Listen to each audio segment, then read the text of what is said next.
Hello, everybody, and welcome to another Top 10 edition of Magic Mics, proudly sponsored by our Patreon supporters and CoolStuffInc.com. You can find cool stuff in stock every day. And check out our co-sponsor, Mana Traders, the best tool to enhance your Magic Online experience. Use the code MAGICMICS for 12% off your next subscription with Mana Traders. I am Evan Irwin, and we get started each week by saying hello to my two co-hosts, Power Dragon. What's up, everybody? This is going to be fun to just see what we settled on, because this year had so many absurd cards. So I'm kind of curious what y'all picked. It had some bangers, as they say. Yeah.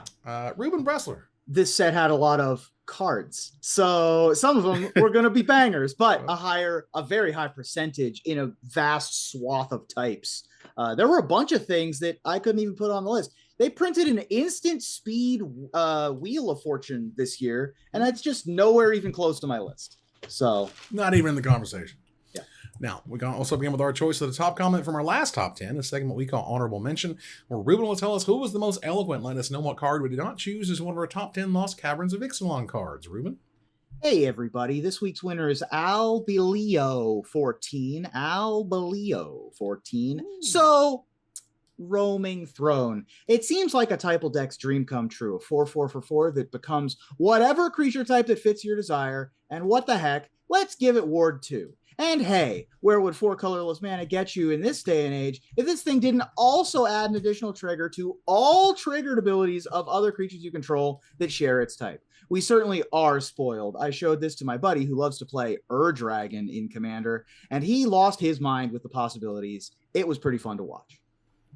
Yeah, this is a card that we may or may not be talking about some more here shortly, because it's been a very, very impactful card. So we'll leave it at that. But we do appreciate Al Baleo for 14 for being a part of the show. Yes, please not contact us. The first 13 of them. There you go. So please contact us on social media at Magic Mike's Cast for your prize on Twitter, on X, whatever you want to call it. Contact us there via DMs. Thanks again to CoolStuffInc.com for sponsoring this giveaway, and stay tuned for our next top 10, and maybe you can win the next free gift certificate. So let's talk about the top 10 cards of the year. Honestly, I think it's been a pretty good year. I mean, beyond a few slight misses here and there, particularly the Aftermath product, I think was kind of just a hot mess. But to be fair, though, there's a couple of gems hidden in there even. Yeah. It's possible. And a lot of my selections are from like a ton of sets over the year, not just one set or one release or even like one season or whatever. I think I might have something from each release this year, actually, now that I'm looking at it. So it's kind of surprising. Nice. I don't know that I was that poetic, but I definitely spread out the love with purpose. Well, let's start that love, shall we, with number 10. Ruben, what you got? My number 10 is another of these sort of paradigm shift kind of cards of like, we are going, White has had the we can do counter spells thing for like half a second, but they couldn't really do them. They're like, they got them secondarily. They've got like Mana Tithe. I guess that's okay. Mana Tithe's fine, but they didn't ever have Reprieve. Reprieve has got to be the best White counter spell that's ever been printed. Mostly, partially, a little bit, because it doesn't actually counter the spell. So Reprieve says it's a 2-mana instant. It's a generic and a white for an instant from the Lord of the Rings Tales of Middle-earth. And it says, return target spell to its owner's hand. Draw a card. So already it's Remand. Remand is generic and a blue counter target spell. Instead of putting it into the graveyard, return it to its owner's hand. And Reprieve is very similar in functionality 95% of the time. It'll return the 4/4 haste dragon that you've tried to play. It'll counter or put the 4-mana planeswalker that you tried to play back. It puts your combo piece back in your hand. But then there are corner case scenarios where Reprieve is even better. So, for example, spells that can't be countered, things like Abrupt Decay and Supreme Verdict, and everybody's favorite, Scragnoth. And so that's one example of Reprieve sort of doing something different. Yeah, I mean, that card was good, like you said, when Remand, when it was blue. So as soon as you saw it, it's like, okay, obviously it's going to find a home somewhere. Like, people are going to be excited about this card, and they were, no surprise, when it got spoiled. So yeah, and the cost is just easy to squeeze into a lot of lists. Like, it makes a lot of sense. I never imagined that they would put put remand into white, which is great. But then they made it better. They didn't have to make it better. They could have just said the exact same words as remand. I've been like, that's awesome, thank you. But they were like, no, we can stop the uncounterable stuff too. And I'm like, thank you so much. I don't know who to thank. This is incredible. It was it was a wonderful moment. The other thing that this card does, and I'm going to nerd out about Lord of the Rings because that's what I do, is this tells a story from the books that didn't make it into the movie, which is really interesting to me. That, towards the end of the third novel, there's a lot of war, there's a lot of devastation, there's a lot of sadness.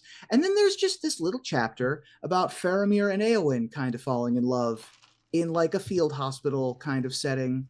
And we didn't really get that in the Lord of the Rings movies, which are perfect. They're perfect the way they are. Wonderful. But there's still other hidden gems in there, and we get that with the flavor text on Reprieve. Yeah, Return of the King came out like 20 years ago yesterday or something. Like, there you go. Very awesome. Yeah. Power Dragon, what's your number 10?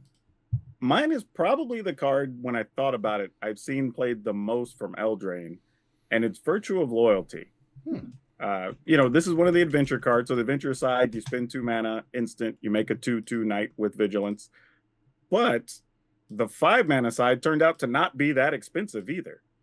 And every turn you get to put a +1/+1 counter during your end step on every creature you have, which is crazy. And you untap them. Like on top of it, I don't know why the untap clause is even on there. It just kind of is. But the thing about this card is it's shown up in aggro decks. It showed up in mid-rangey piles. It showed up in things that care about +1/+1 counters.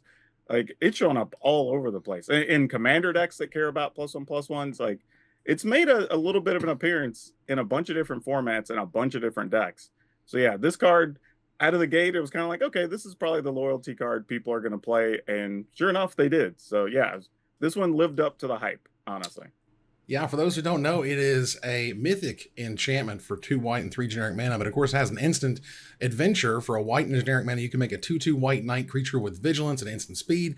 And if you pay the 5 mana for the enchantment at the beginning of your end step, you put a +1/+1 counter on each creature you control, and then you untap those creatures because that's really fair Magic the Gathering in 2023. That's what we get now, is we get the early play and the late play on the same card. What I love so much about this card, I mean, it's obviously a great card, but I read both versions of the cards as worse than they actually are, and the card was still awesome. This is an instant. It makes this is a combat trick.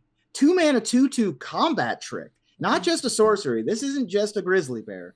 It has vigilance, and so you can do stuff with that. Then it untaps your creatures. So, there's a bunch of cards with Convoke, for example, that you can be playing alongside this. I would have a great time playing with the Boros Convoke creatures alongside Virtue of Loyalty, and then just immediately untap them for the defense. I would have been just as happy if that adventure was sorcery. I would not. Sure. I feel like it still would probably be on a list, one of our lists, if not this list right here. I'm not really mad at that. Like, 2 mana, make a dude go. Like, sure, you got me. For my number 10 here, this was kind of a tough choice because there were a lot of sort of honorable mentions for myself, as it were, because I had a big list of like maybe 13, 14 cards. But I was trying to think, and I was like, well, this harkens back to one of my favorite cards. It's really interesting in how I recognize how difficult it is to design a 1 mana legend. It's really difficult. You don't want to make it too good because then you'll cross the line. But if you make it just good enough, and when you give me that, like that mama feel, you know what I mean? That mother of runes, I'm going to protect the babies. Well, Skrelv, Defector Might, he protects the babies. For 1 white mana, it is a 1/1 rare legendary artifact creature Phyrexian Might with Toxic 1, meaning players dealt combat damage by this creature also get a poison counter. It can't block, but what it can do is have a white Phyrexian mana tap : choose a color, another target creature you control gains Toxic 1 and Hexproof from that color until end of turn. It can't be blocked by creatures of that color this turn, so you choose that color, which is usually what they're playing, or the removal spells. The removal spells have to target Skrelv or nothing's going to ever die. And so that becomes a mini game in and of itself. And I just love how nicely all this fit together while also not being overpowered. It's very powerful, but it is not overpowered. Yeah. And I think when we first saw the card, there was a lot of like, oh, it's a might, it does the poison thing. And I don't think people were really considering the fact of like, this is just a solid early creature that protects the rest of your stuff. That's all it has to be. I mean, I've even seen in a couple of decks where it was almost mid-range-y, sort of combo-y, using it to protect a potential combo creature. Yeah. Right? So they got to get rid of that first before getting rid of the other thing. So, yeah, this card been really good while still slowly, in a weird way, kind of being under the radar. Like, you don't think about it, but when it shows up in a game, you're still like, now I got to deal with this. Well, that's what Skrell's been doing the whole time. He should have been they should have been reclaimed for parts by the Orthodoxy thousands of years ago. But thanks to the cleverness and the small stature of Skrell, he's still skittering around. This card's great. And immediately as this card came out, everyone went, I love this card. I must protect Skrell. The Fobolthop of the year, in my opinion. It's true. I would like a plush or a Lego, maybe, of Skrell. Just chewing on that Phyrexian Praetor hand is just lovely. Yeah, that's true. There you go. Let's move on here to number 9. Ruben, what you got? Number 9 is one of 3 hires that I have on my list. Okay. Power Dragon, what's number 9? Mine is from Lord of the Rings, and it's Delighted Halfling. 1 green for a 1/2, and you can tap it for a colorless, or you can tap it to add 1 mana of any color to cast legendary spells, and that spell can't be countered. Like, this was just right out of the gate. Everybody went, oh, this is the card I want, right? Like, for a commander, already you're playing so many legends in a lot of decks. Like, making sure they can't be countered is just a bonus, and getting mana of any color is great. It's another one of those ones that has a lot of abilities and also happens to be a 1/2 instead of a 1/1 for some unknown reason, but I ain't mad at it. And yeah, this card, I think it's going to be one of those ones that people are going to want for years. Fortunately, it got a generic name, so it can be reprinted down the line without too much trouble. But yeah, this one was really cool and still goes for like 10 or 12 bucks in a lot of places.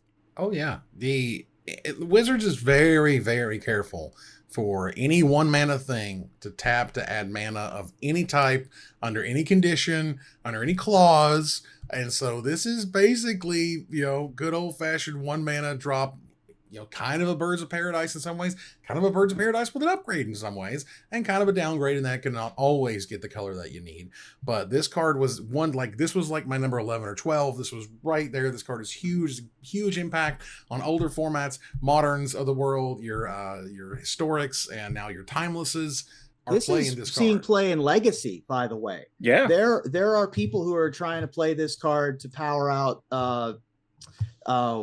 things like Atraxa in the Cradle control decks, among other things. So you're gonna and Omnaths and things like that. F your Force of Wills. Right. Oh, man. Anything that says can't be countered, gonna be good in older formats for sure. Timeless has made me enjoy Magic more recently than anything else in like the past probably year.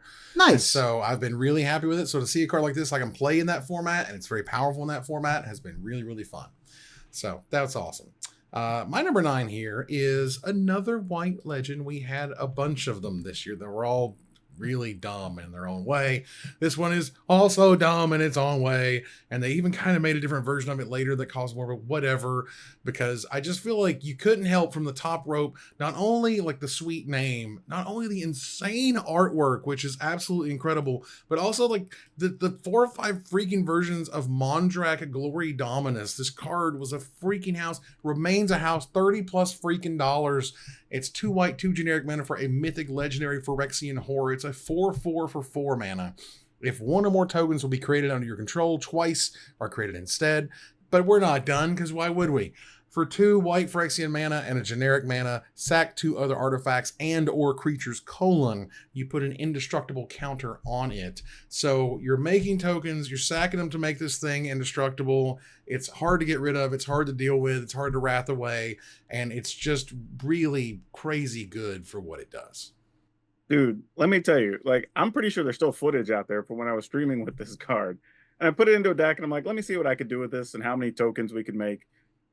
I didn't even at the time realize that it's a indestructible counter, right? I thought it was just like, oh, it gets indestructible in the turn. That's fine. Yeah. And then I'm like, oh, wait, it just has this? It has this forever. Like, on top of this other text? Like, this is amazing. And it's a sizable body, too, on top of what it does. It's a 4/4. Like, it's not like it's a chump creature. Like, this card, again, another one of those ones I think for years is going to be one of those ones that people want. Anything that doubles counters, doubles tokens, like always tend to be popular, and this is probably going to stay near the top of that list. Yeah. Anytime the word double is on a Magic card, the price is going to double by the time you want to buy more copies. Heyo. Yeah, I mean, Anointed Procession that can bash and become indestructible. Yeah. Anointed Procession was already a very wanted, it's already a $40-something card. Mm-hmm. And now it's a 4/4 that can now get it's a indestructible. 4/4. So, like, this card was made to rock that set, and it did. Let's move on here to number 8. And I want to get through my number 8 because it's very similar to Power Dragons number 10. Because I have my own virtue of this one. And my virtue of the year is Virtue of Persistence. Mm-hmm. This thing it's just ridiculous. And I just, kind of where we've been type thing and how long I've played Magic and what it does for what you're paying for it is just insane.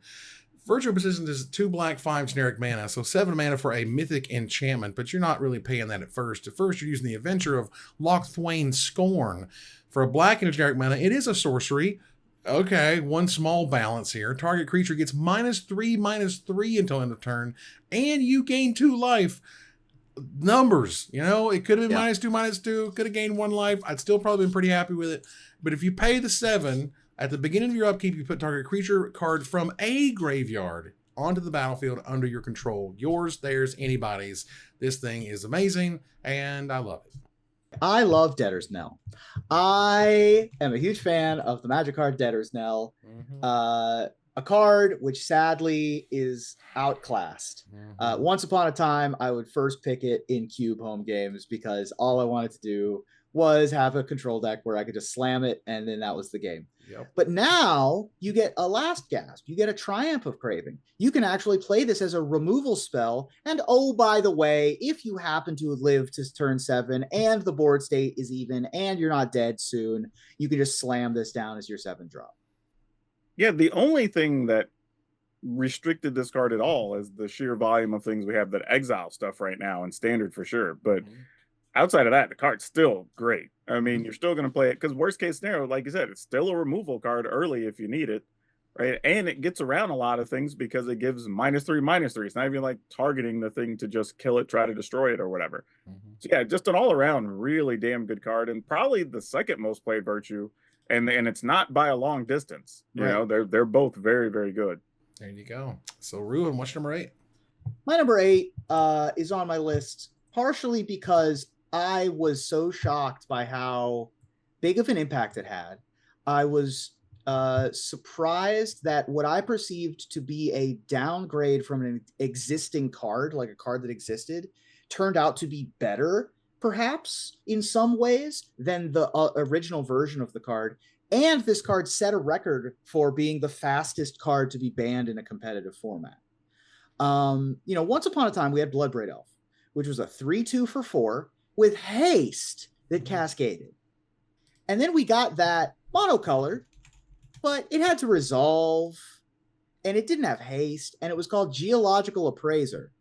And I was like, all right, 2 generic red for a 3/2. When it enters the battlefield, if you cast it, discover 3, which means that you exile cards from the top of your library until you exile a non-land card with mana value 3 or less. You cast it without paying its mana cost, or put it into your hand. You put the rest on the bottom of your library in a random order.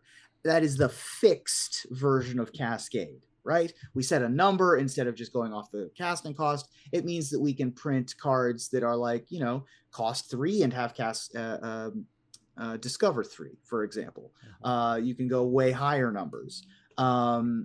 Geological Appraiser did not strike me as like, that's a good card. It's very clearly a very good draft card. Mm-hmm. I did not expect this to immediately bust open 2 formats and then get banned in Pioneer and Explorer. Oops. Yeah, man. It's a just all around. I think even the option to put the card in your hand instead of having to waste the card even gives it a little bit of extra value you don't get over Bloodbraid Elf. Like, don't get me wrong, having haste is nice, but being single color and still having that flexibility, it's just really good. I mean, how many times have we been here? How many times?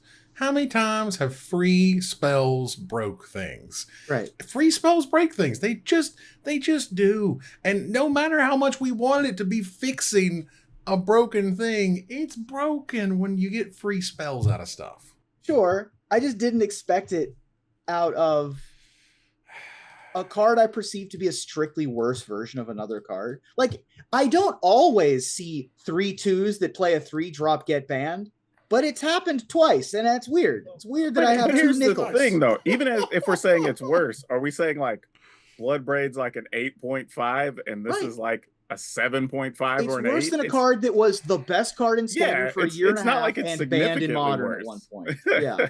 Yeah, we did put up with Bloodbraid Elf for a very, very long time.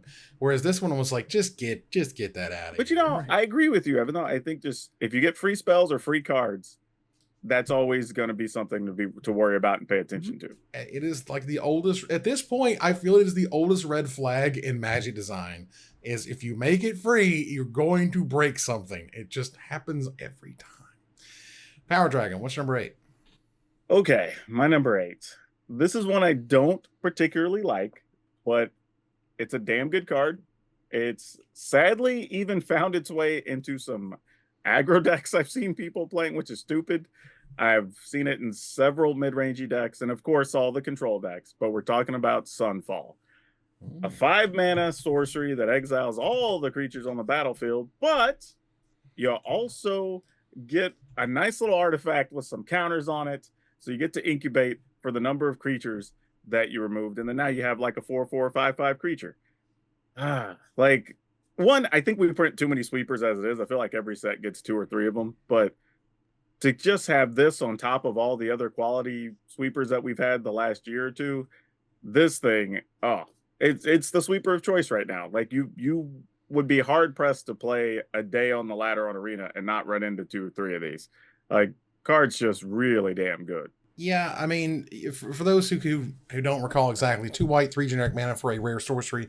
Exile all creatures, incubate X, where X is the number of creatures exiled. You make an incubator token with X+1/+1 counters on it, and 2 generic mana : transform it, which is like all the right words to replace Farewell. Like, Farewell was like the go-to for a long time, and then realized, like, wait a minute, I can not only get rid of your stuff, I can have a giant monster at the end of it. Yeah. No, some decks are just playing both. Right. They're not even foregoing one of them. They're just playing 3 each. Yeah.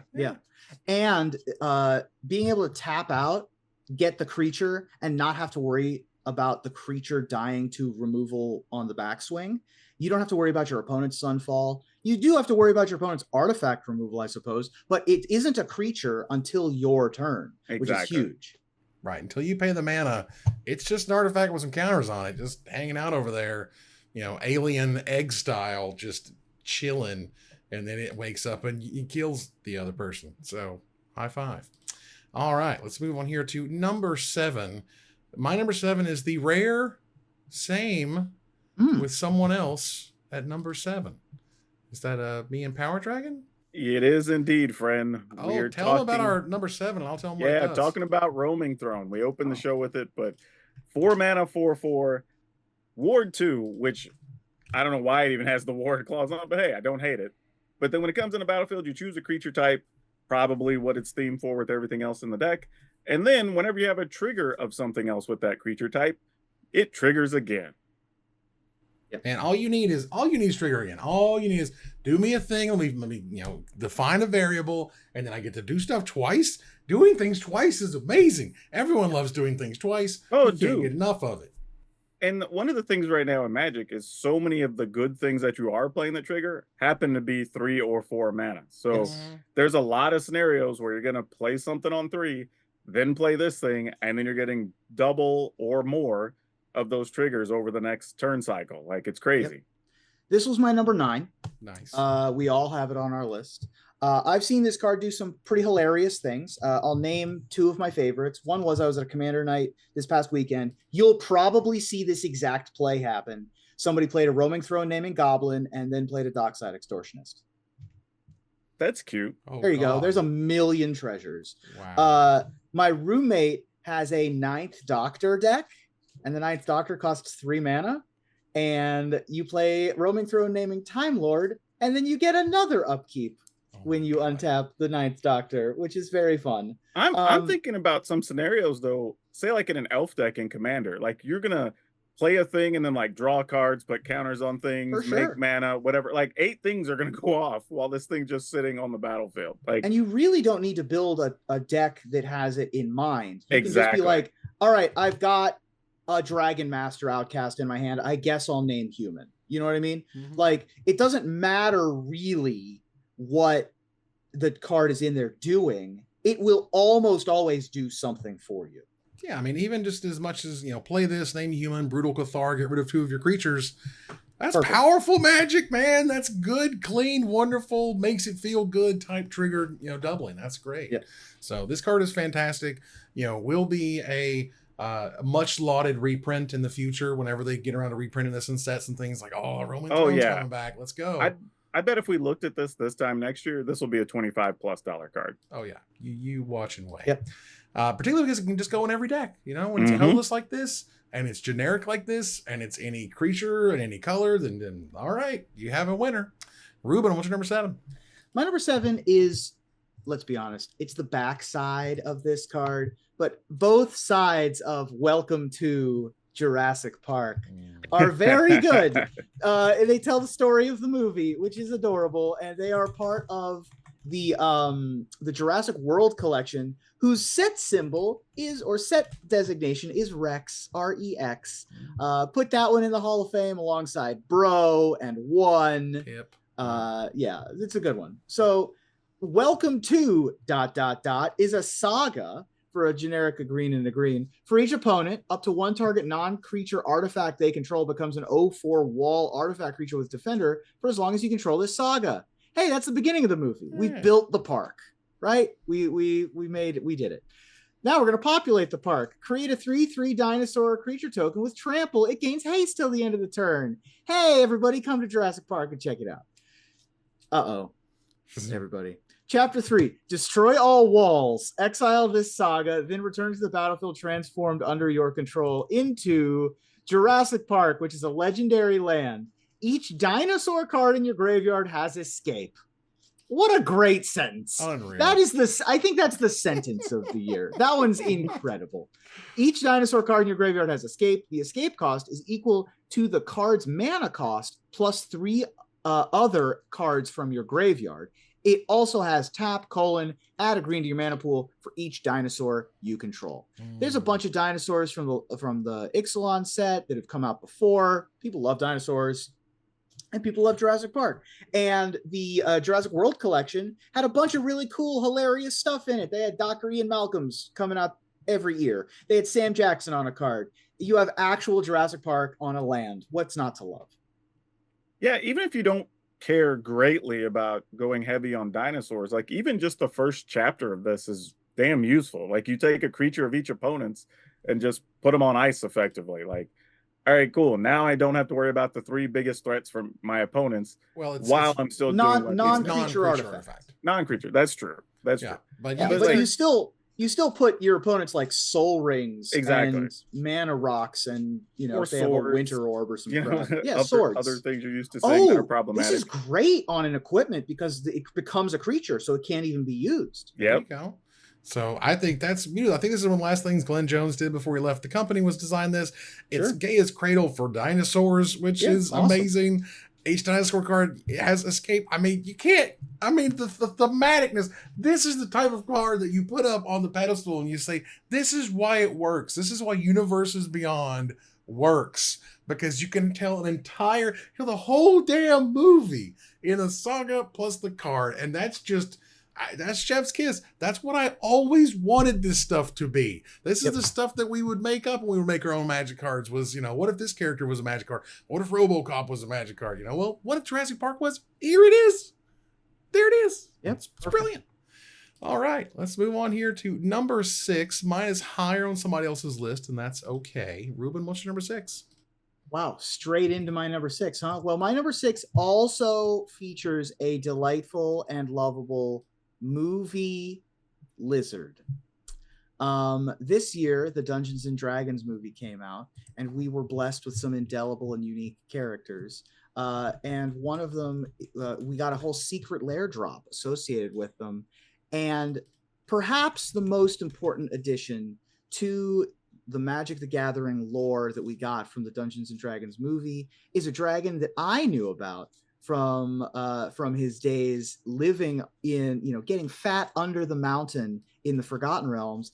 Everybody's favorite chonky dragon, Timber Chod, is my number 6. Timber Chod is 4 generic red for a legendary creature dragon. He's a 5/5 with trample. He doesn't have flying naturally. Because he's too big. Timber Chod when he enters the battlefield, he deals X damage to each other creature without flying, and each player, where X is the number of mountains you control. Cool, awesome, sort of the fire breath. And when he attacks, you may exert him as he attacks, and when you do, he gains flying till the end of the turn, because he's a chonky boy, and he needs a little bit of extra exertion to get off the ground. And that's amazing. And I love this dragon, and he's so cute. Yeah, I think that's another one that's like a flavor win in a lot of ways, right? Just saying, like, how do we do a dragon that's not a traditional dragon? Yeah. And even finding a way to take something like the exertion is just like, okay, this works, right? It's a little goofy, but it makes sense. Yeah, the movie I think did fine, but they wanted it to do great. Right. It did fine. But this was definitely one of the highlights. I love it. I think the people are selling this guy for way too much right now. This price doesn't seem real, but it is a gigantic chunk, and it's a wonderful character. It's a great send up, and I love it.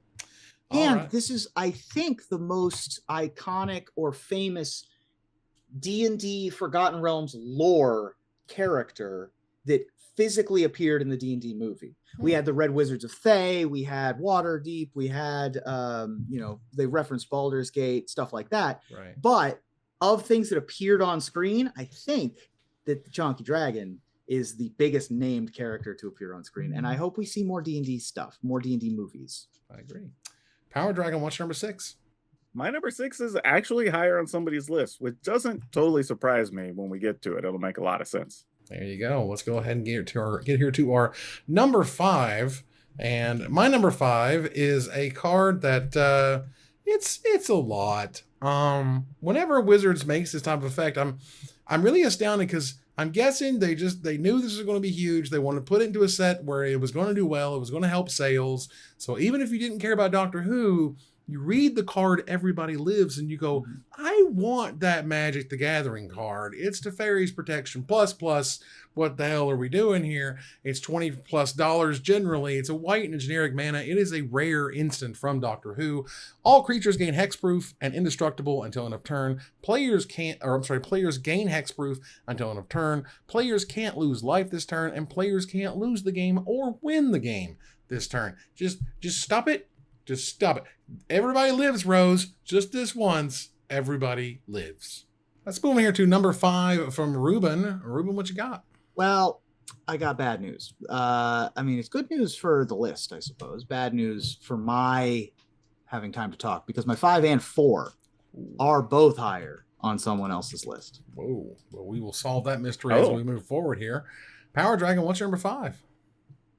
My number 5, there's a lot of words on my number 5, but it's Atali Primal Conqueror. So 5 red, you get a 7/7 dragon that has trample.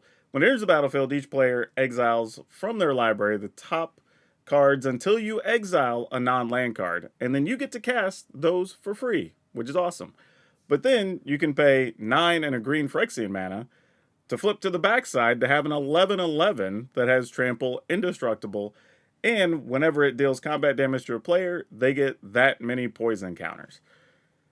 Yeah, this card has shown up everywhere. Even more so since Dinosaurs got released with Ixalan, because they gave you some extra fast mana to be able to cast it. So it's showing up there. It shows up in Reanimator decks, like the Rakdos control type things that are just trying to play this and breach the multiverse. Like, it's just everywhere. Like, this card, just getting to play free stuff again is always great, and it comes on a 7/7 body. Like, the fact that, it's just a whenever it enters the battlefield, so whenever you reanimate it, is gigantic. The fact it turns over into a Blightsteel Colossus without indestructible is ridiculous. And also, just the weirdest thing here, that the showcase version is like like 30% plus cheaper than the non-showcase version, which to me just seems weird, but kind of is what it is. Card's insane though. Card's insane. Yeah, it's a great commander. All you have to do is jam a bunch of cultivates and rampant growths into your deck and have a good time, because you'll just play everybody else's deck. Why not? Yeah. Card's extremely powerful, just by itself. Yeah, I love me a ridiculous 7-drop that does ridiculous things. Mm-hmm. And, at this point, to justify a 7-mana spell, it's got to do a lot. And so it does. Let's move on here to number 4. Ruben doesn't have one. That's right. I do. And it's a brand new card. It just showed up, and it has...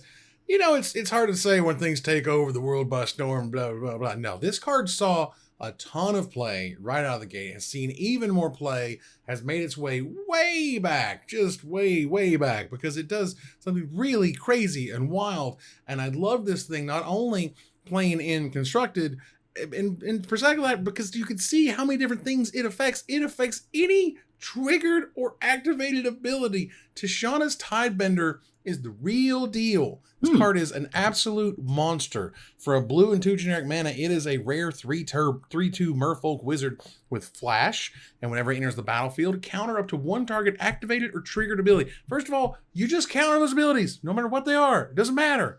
But if an ability of an artifact, creature, or planeswalker is countered this way, that permanent loses all abilities for as long as Toshas Tidebender remains on the battlefield. That's a lovely planeswalker you got there. Be a shame if it didn't do a damn thing anymore. And that's huge.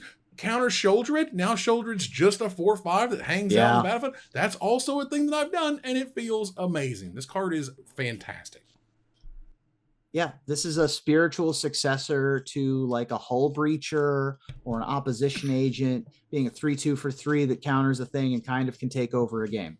There are some really insane triggered abilities out there. Obviously great activated abilities as well. And being able to shut off a planeswalker, shut off an artifact, all of that good stuff is huge. Yeah, the only thing bad about this card to me, or surprising, is it just hasn't shown up in more decks yet. I think I've only seen a handful of spots where people are playing it competitively, but I think in the next few months, as people learn more things that this stops and more things to do with it, it's going to show up in more places. Yeah, this is the type of card. I feel like the 3 mana threw a lot of people off. They're like, because 3 mana in older formats is a lot of mana. So they're just like, it better be like really, it's nuts. It's actual nuts, and just fixes tons of problems, counters all the abilities you generally care about. Like we just talked about Atali. Oh, it does nothing now. And it's literally a blank. You can't even, flip it over if you wanted to and had all that mana. Like that's powerful stuff. Power Dragon, what's number 4? My number 4 is actually higher, and I wouldn't be surprised if it's a number 2 on a lot of lists. So yeah, we'll get to it, but it'll be a very obvious one. Well, let's go ahead and move on here to number 3. Ruben, what you got? My number 3, I am going to say my number 3 is probably the most surprising card to me. This card was not a headliner when it wasn't on. I don't know that it was on any of our top 10 lists. Correct me if I'm wrong. But it is now banned in Modern. It just won Legacy Championships as a centerpiece of a 4-color control deck. And it has shifted entire deck building ethos to have more 5 mana or greater cards in your deck so that you can get more value out of the beans. All you want to do is go up the beanstalk and draw extra cards. Up the beanstalk is a generic and a green uncommon. It is from Wild's Veldrain. And when it enters the battlefield and whenever you cast a spell with mana value 5 or greater, draw a card. Guess what has mana value 5 or greater, everybody? Fury. Guess what else has mana value 5 or greater? Force of Will. Triumph of St. Catherine from the Warhammer set was a centerpiece of the Legacy Champs winning deck.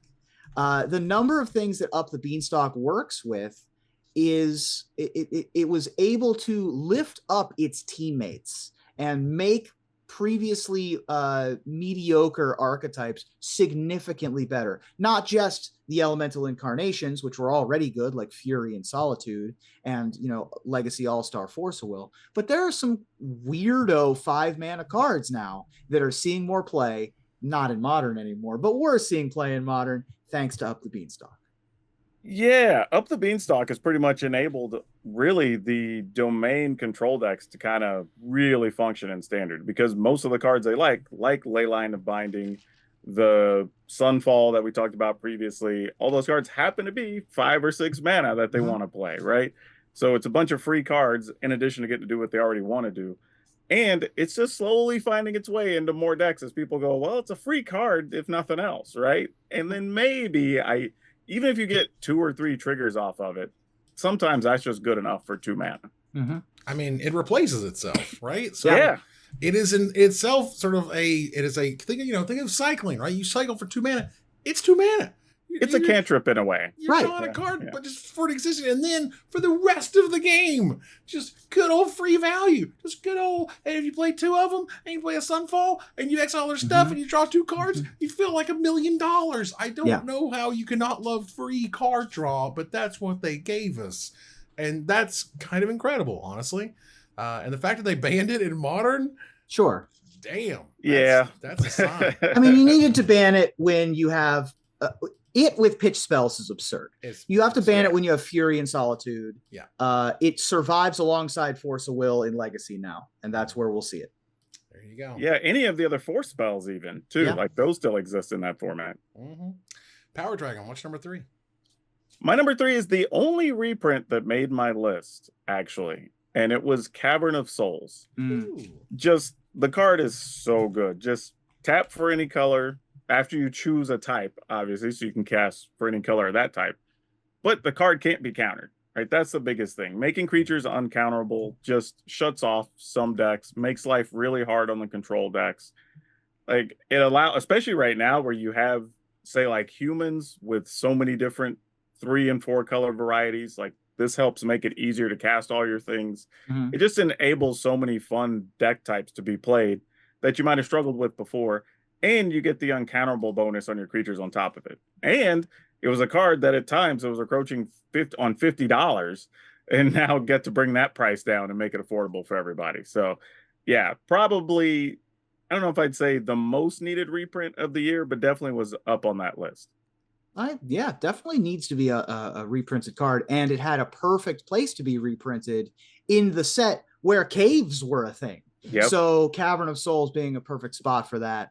I really appreciate also that they sort of numerated on their previous neon printing theme with Cavern of Souls and Mana Crypt, which I thought was interesting. And I have, there are a million prints and a million versions of different cards, but I haven't heard anything about this particular one where it was just like, oh, that's unnecessary. This one seems to be like very exciting when people open it, which is what you want out of your rare printings. I mean, this is a card that has been printed, 4, 8, 12, 16, 23 different unique printings. It is still worth $30 minimum. Sure, but how many of those were in the same set as like the super rare versions? Yeah, as different versions, and some of them different. Yeah, and it's weird in that way. But ultimately, it's a card that what I'm sort of saying is that it's been reprinted a bunch over the past 11 years it's existed, and this is a card that like at the time felt way too good for its sort of pedigree. You know what I mean? Like, Avacyn Restored did not really deserve a card this good, but that set needed all the love it could get because it wasn't that exciting. It didn't have the flip cards anymore like the Innistrad sets did. So, okay, we have here what is both incredible in its mana fixing, and that it doesn't matter what colors your cards are as long as you pick the right type, but also provides the uncounterability. It's the Boseiju plus the mana fixing. It's a delighted halfling is what it is. It's amazing. It's just a land. It's just a land, and it kills it. And I love it, and it's great, and it still taps for colorless mana. And this is the type of card that, again, I feel like it was almost sort of designed into the future, and we weren't sort of ready for this power level, and it just stayed at that high power level the whole time.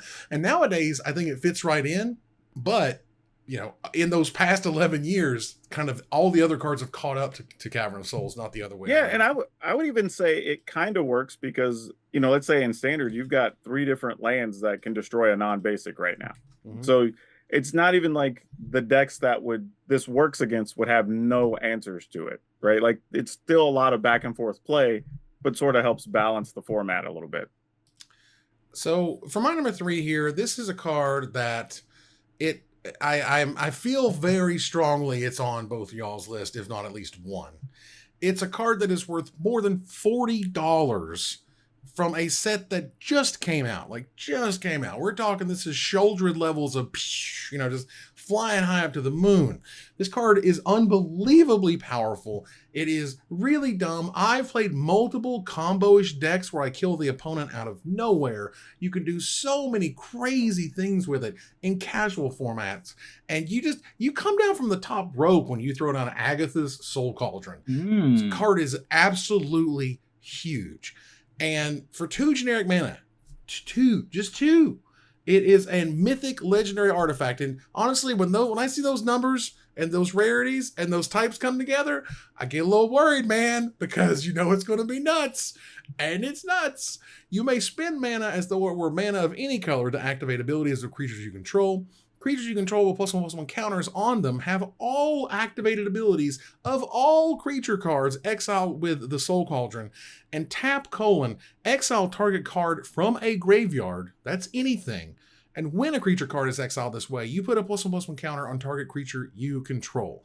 So you give your creatures the super cool abilities. You're still graveyard hating if you need to graveyard hate for whatever reason. And once your creatures have all these stupid abilities, you just go completely bananas. This card was just kind of came out of nowhere, I feel, in terms of I saw a bunch of decks all of a sudden that were featuring it. And I started playing them, and they were super duper good. And now it's so huge in casual formats, it's a $40 minimum Magic card. Wow. Yeah, this card, it's one of those ones that I think when it got previewed, we all went, okay, we might be able to do some things with this. And within about 2 weeks' time, it was showing up in so many. It showed up in so many decks. I think some decks that didn't even need it were trying to play it, right? Because you just went, well, I'm going to get +1/+1 if nothing else on a creature. That seems fine, right? And then I might get to steal a really cool ability if somebody has something in the graveyard. It doesn't even matter if your deck can take advantage of it. But then also all the combo players got a hold of it. Oh, that's right. Then it went a little bit crazy. You can also keep all your opponent's Agatha Soul Cauldrons at bay if you remove their cards in response. It's just such low. It asks so little, and it gives so much. If you remove something that can use those +1/+1 counters like a Walking Ballista, boy. Even if you can't and you're just removing things like Llanowar Elf, we're in good shape. When I made my top 10, I said that this is an upgrade to Unlicensed Hearse, which was a cube card. That's a good Magic card. It was like a 2-mana artifact. It wasn't a creature. It didn't die super easy and was good graveyard hate with some extra bonus. Now it's calling, you don't even know Unlicensed Hearse. She don't even go here. Agatha Soul Cauldron is significantly better than anything in its weight class. Oh no, now the Hearse just lives on the other side of the tracks. We don't go there. Yeah. Right? That's where we're at now. By the way, this card was my number 6, so it was on my list. There you go. And I had no doubt it was going to be higher on somebody's because it was too good for y'all not to include. I am embarrassed to say that it was not on my list. I missed this one. I mean, look at the first 2 cards. I mentioned Skrelv and Mondrak. Yep. You can give all your creatures those abilities. Sure. Whatever you want. It's crazy. It's nuts. The card is so sweet. I love it. Let's move on here to number 2. Mine is higher on somebody else's list, and it will not shock you. Ruben, what is your number 2? My number 2 perhaps will surprise you, but it is here for good reason. It is a very highly wanted and played commander card in a specific subset of decks. It is also speaks to the fun and frivolity of the Doctor Who expansion. And I wanted to have a card on the list that was talking about the Doctor Who, but I was like, I don't really think any of the One Doctors make any sense. I don't know that the TARDIS is what I want. But you know what I do like? I like dinosaurs on a spaceship. And The other thing that really goes great with Dinosaurs on a Spaceship is this year was the Dinosaurs year. We did a lot with dinosaurs this year. We had Jurassic Park, we had Ixalan, we had a lot of stuff. And these dinosaurs are on a spaceship. What's not to love about that? Magic's at its best when it's not taking itself too seriously. But this is a serious beat stick. It's a 7/7 for 6 mana. So let's start there. 7/7 for 6 mana. We're already paying less than retail. 4 generic red-white gets you a 7/7 with Vigilance and Trample, and other dinosaurs you control get +1/+1 and have Vigilance and Trample. We're okay, I think, already with a Lord that gives all of your other creatures 2 keywords and a bump. But we're not done. You can also suspend it for 4 turns for 3 generic white-red. And whenever a time counter is removed from Dinosaurs on a Spaceship while it's exiled, you make a 2/2 red and white dinosaur creature with flying and haste. So the token has flying and haste, and then the spaceship dinos give them trample and vigilance. So this card, 4 times 2 is 8. And then 4 times 1 is 12. And then you add 17. This card represents 19 power. If you are just playing Magic by itself across 5 bodies with a million keywords across the whole thing. Yeah, what I like about this card a lot is that most of the time I probably just want to play this for 6, on turn, and just have my other 3 or 4 things get 2 great abilities and get an extra +1/+1. But if the board was just swept and I draw this card or whatever, it's like, you know what? Let's just suspend it for a minute. I'll get 4 other dudes, then we'll go back to work. Like, this card is one of those ones that after turn 5, you're almost never going to be bad or upset drawing this. Like, it's going to have a use all the time. Like, and that's not always the case for a lot of those 4, 5, 6, 7 cost dinosaurs. They need certain scenarios where this one is just good all the damn time. Yeah, this kid's coming, this kid going. It's a silly part, I think, in the show. It's a silly card to literally just try to say with a straight face. I mean, yes, there's dinosaurs on a spaceship and they're coming to kill you. And that's why it's $15+, because everyone who plays a red-white deck wants this in their deck because it's super fun. I love it. I will cast Dinosaurs on a Spaceship. Yeah. I mean, that's why we learned Magic. Like, that's why we're here. There you go. Power Dragon, what's your number 2? My number 2 is a card lots of people have learned to hate, and that's Atraxa Grand Unifier. My number 6. It's 3 colorless, green, white, blue, black for a 7/7 with flying, vigilance, death touch, and lifelink, because it's Atraxa. Has to have a bunch of keywords. But then when it enters the battlefield, you look at the top 10 cards of your library. I don't know why we made it 10, but 10 cards of your library. And then for each card type, you can put one of those into your hand. This card's stupid. It's dumb. It's been ramped into play. It's been reanimated. People have cheated it in with fight rigging. Like, people every which way to get this card on the battlefield. And it's good. Like, even if it dies, you usually have replaced it with no less than 3 cards in your hand. Usually 5, right? Like, it's just really, really powerful. This card's everywhere. This card was my number 4.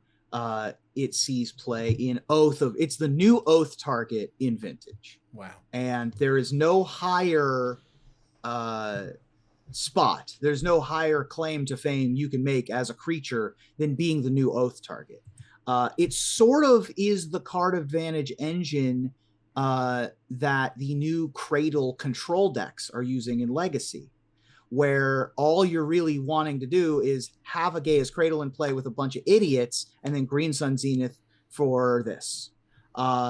There's, I mean, in Reanimator, in a 5-color control deck, in Fires decks, like, this thing is everywhere, and with good reason. Yeah, this is, I mean, it's on all 3 of our lists at various spots. Number 6 for me, number 4 for Ruben, number 2 for Power Dragon, for a reason. I mean, all those damn keywords mean you have to kill it. It has to die immediately. And you already have a very low percentage of winning anyway, because you can get a second copy of herself off of herself. Yeah. Okay. But in the meantime, she also has lifelink, which is also huge. So if you're this aggro deck and you're trying to get there and they finally reanimate their Atraxa, you got the 1 turn to kill it, get it out of the way, active treason, something. because otherwise the game's just done. Like it stops right there. It's never going to get better for you. The game is going to end in their favor. Just lock it up because Atraxa has come home to roost and she is bananas. Like, oh, dude, crazy. so often it's been either I got to remove it or we're just going for the big alpha strike to try to end it right now. Because once they start attacking with it, it's just all downhill from there. Like maybe at one point it revealed the top 7 and they just didn't think that was cool or impressive enough or something. But damn, the top 10 is just crazy. You're drawing like 10 is absurd.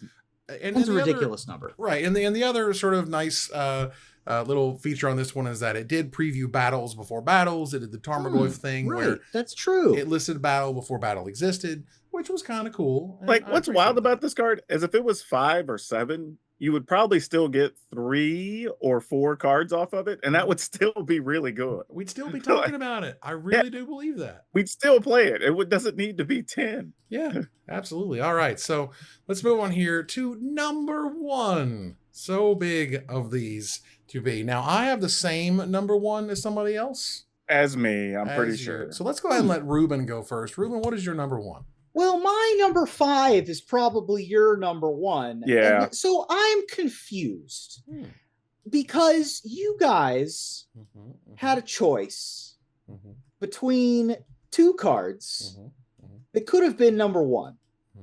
And one of them has the word 1 right in the name. And it checks all the boxes for me. I mean, we were just talking about a card that goes in every deck. It's my right? number 2. There you go. It's not called the 2 ring, Evan. It was my number 4.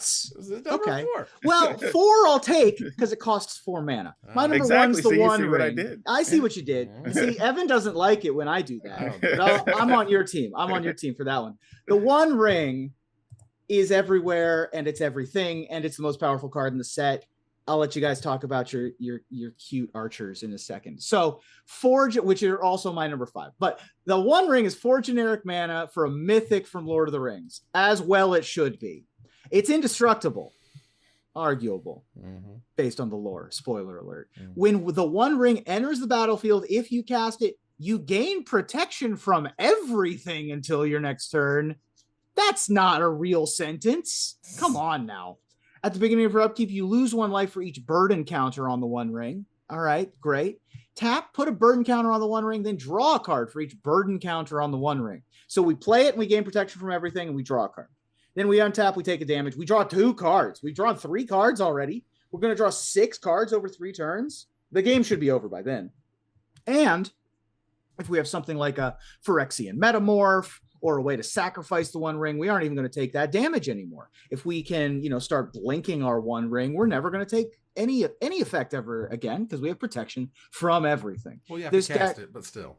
You do have to cast it, yes. But if you cast the Metamorph or a second copy of the 1 ring, there's a bunch of Storm decks that use this card. There's a bunch of mud weirdo decks. But also in just regular burn decks in Modern, people were playing the 1 ring. People were just playing this in Azorius aggro decks, right? Like this was just the card advantage choice for everything for as long as you were allowed to play it. One thing I will say, and the reason it made my list, even beyond what the card does in game, this almost came with its own social experiment. And Wizards was able to make a card that got more publicity and might end up being more memorable for a lot of people than the Black Lotus. Yes. Right? Like, that's pretty crazy to even think about. But, it dominated gaming, not just card games or Magic, just, gaming news for the better part of, 6 weeks, it felt like. And then it was okay, there's going to be this ring, and then who's going to find it? And then once it was found, it was okay, did they really find it or not? And how much is somebody going to pay for it? And then Post Malone stepped up and paid $2 million for it. It's it was this whole thing, right? It's got its own lore behind it now. So yeah, that alone just makes it the most important card of the year, if nothing else. It's not the 2 ring. I get it. But it also, this is one of those cards that of all the things that I kind of would dream to want to do to make Magic cards for a living, I wouldn't want to design this card. The pressure the expectation. Yeah. You know what I mean? Like, you have to make a card that is good. Like, it's gotta live up to the One Ring. It's gonna live up to the thing that the Lord of the Rings is about. Like, that's a ton of pressure. And I think they got really, really close to perfection. I think if you put the burden counters on the player and not the One Ring, it would have been absolute fire. Sure. Absolutely perfect. And would have just been that last little bit of balancing that it doesn't have right now. Or we could have given it the text of you can only have one in your deck. I still think because it's the One Ring. I would love that. I still think that's a reasonable way to go. I think this is a $50+ card because you can run a bunch of it. Being able to cast a second One Ring feels absolutely awful as the player across the table because you feel like there's nothing you can do about it. Mm-hmm. And it's just crazy powerful, as it should be. It sells the set, as it should be. But the card that we have at our number one has fundamentally changed multiple formats forever, whereas the One Ring did change some formats for a very long time.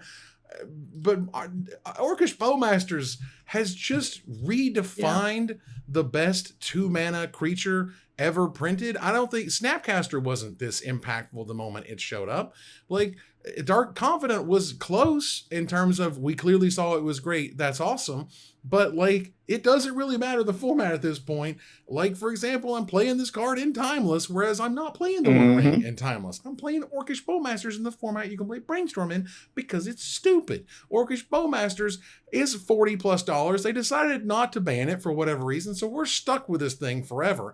If anything, this is another one I'm very glad that it has sort of a generic name, that we could reprint this and not have to pay Lord of the Rings money for it, because it's a black and a generic mana for a rare Orc Archer. It's a 1/1 with Flash. Now, I just hate to say that if you were to go up to anybody a couple years ago and read every part of that card except the last chunk of ability, you'd be like, this is the best thing in the whole damn are you serious? And you're like, because when it enters the battlefield and whenever an opponent draws a card except the first one they draw in their draw steps, it deals 1 damage to any target, and then you amass Orcs 1.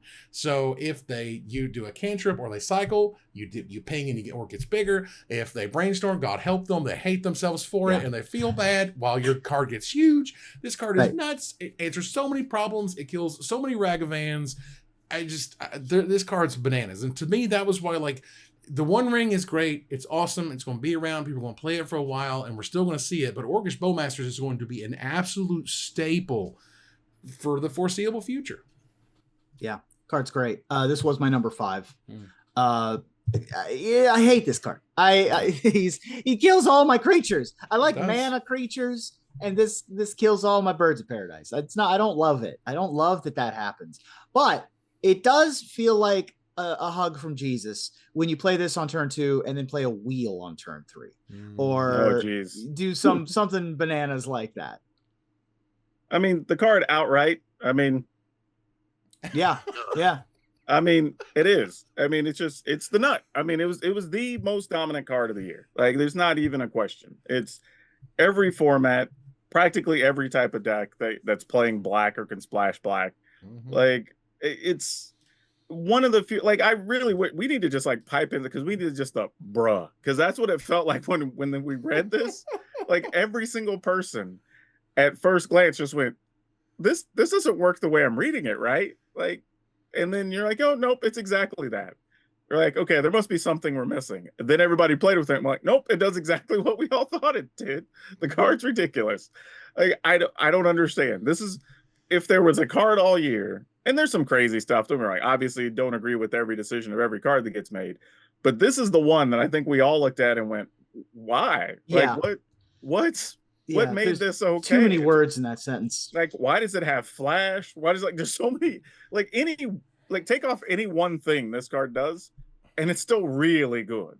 It's just crazy, because if you talk about how good the One Ring is, you're like, okay, cool, but I'm going to flash in my Bowmasters. Yeah, sure. Draw your cards. I'm like, I'm like a bunch of dudes, but then when you finally get rid of your little protection boon or whatever, right? And I'm going to run you over with them. Like, it's nuts. They'll protect me for a damage, and then the turn after that, I don't have an answer anymore. Yeah.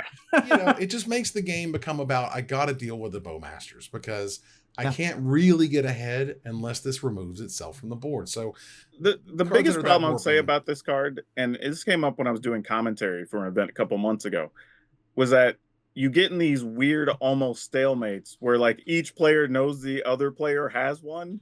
So then they're having to like craft this exact situation so I can even try to resolve mine where it won't hurt me. But then like you're holding on the cards you don't want to cast because you're like 5 and you don't want to take 3 extra damage or whatever.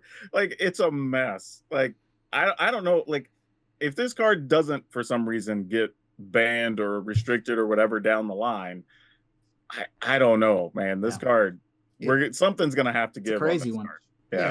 It's weird how it turns into a dance. You know what I mean? It's just like I'm gonna brainstorm, so it's going to debate out their bowmasters, and I can put my bowmasters with, you know, when their triggers of work armies on the stack, and then I can kill that thing so they don't get the bonus. I mean, it's like it's layers on layers, and in some ways that's really fun, and in some ways it's just absolutely warping, and we'll never stop talking about it for years.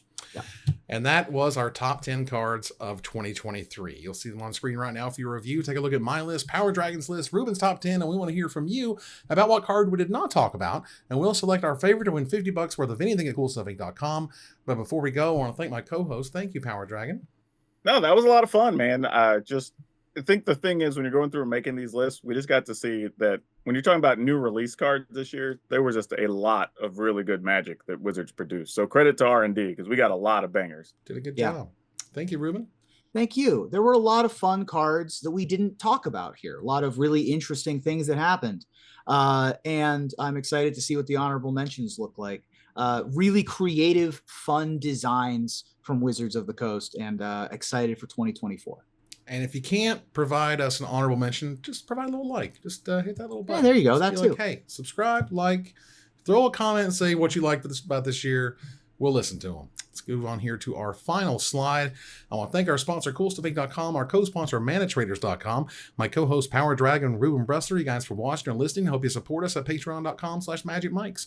Follow, like, tweet, favorite, share, subscribe to everything social that tells people we exist. Catch us online at Twitch.tv at Magic Mikes, on Twitter at Magic Mikes Cast, our Magic Mikes subreddit, and like the Magic Mikes page on Facebook. Or join us here next week. Or join us here next Top 10, same time, same place, for another episode of Magic Mikes. Good night, everybody.